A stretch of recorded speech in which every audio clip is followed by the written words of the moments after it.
And now it's my pleasure to introduce a longtime friend of my family, as well as the Jackson Center, Tom Becker, the president of the Chautauqua Institution.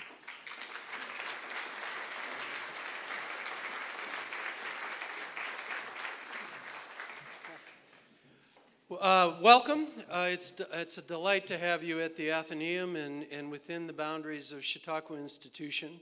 We have covered, in an unusual way, the window that Thomas Edison used to escape from when people tried to talk to him at his table. At least that's the lore. It's also true that Mark Russell studied piano when Thomas Edison was running through. He studied the Suzuki method. That was Henry Suzuki from Olean, and you can see just how good that was.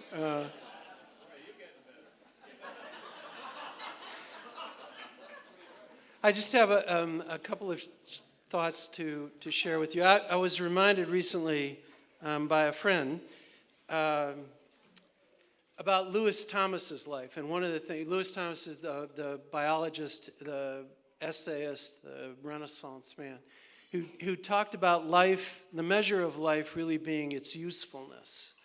And I've been chewing on that ever since. It's really sort of an interesting challenge to all of us, isn't it? That the bottom line measurement of all of our lives is how useful we have been. You think about Robert Jackson and the various stages of his life and just how completely, utterly useful he was in every one of those cases. And then here 10 years ago, in a rather whimsical way, people with a dream decided that they would make more useful that life, bring it into contemporary life, bring it a sense of relevance so that all of us might gain from a single individual's achievements, perspective on life, illuminate that in a creative sort of way. I cannot talk about the Jackson Center without referring to my good friend Dan Bratton and how he had intentionally retired from Chautauqua to run the Jackson Center, a job he got conned into by Greg Peterson. And those of you who have been conned by Greg Peterson, never mind. Those of you who have not been conned by Greg Peterson, raise your hand. See, there you go. And one of the lessons of life that Lewis Thomas didn't share, but we all know, is that life is fragile, and we aren't in control of so many things. So, in a desperately tragic and ironic sort of way, 6 months after Dan retires, he's dead of pancreatic cancer. And yet, you look at the Jackson Center, and it marches on 10 years hence. And the person about to take the role as chairman of the board is Stan Lundeen, another Chautauquan. He actually is Carl Palladino without the bad eyes or the angry nature.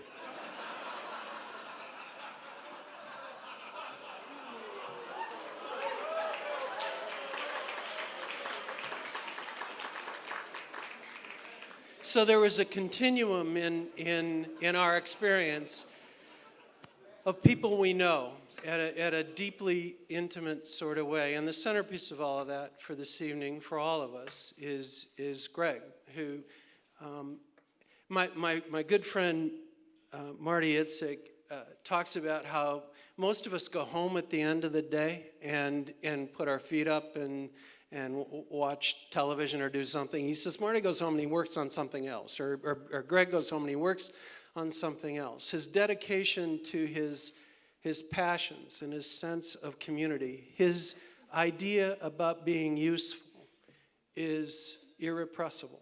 And he attaches and attracts all kinds of energy and belief around that genuine sense of passion. He's also a baseball enthusiast, which gives him credibility. And he is a wonderful father, a deeply devoted husband, a great citizen of this community. So what goes into 10 years of success of the Jackson Center? I would argue that at the base of it all are people absolutely dedicated to being useful. And all of us are going to celebrate Greg tonight. I recommend that every one of you ask him for his autograph before.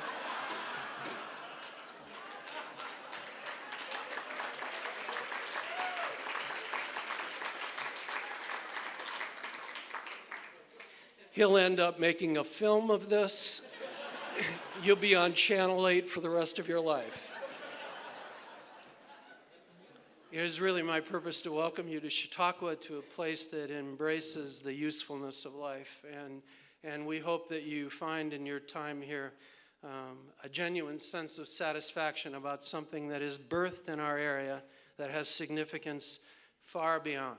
And I congratulate all of the great people beneath the Jackson Center and those who will carry it forward into the future.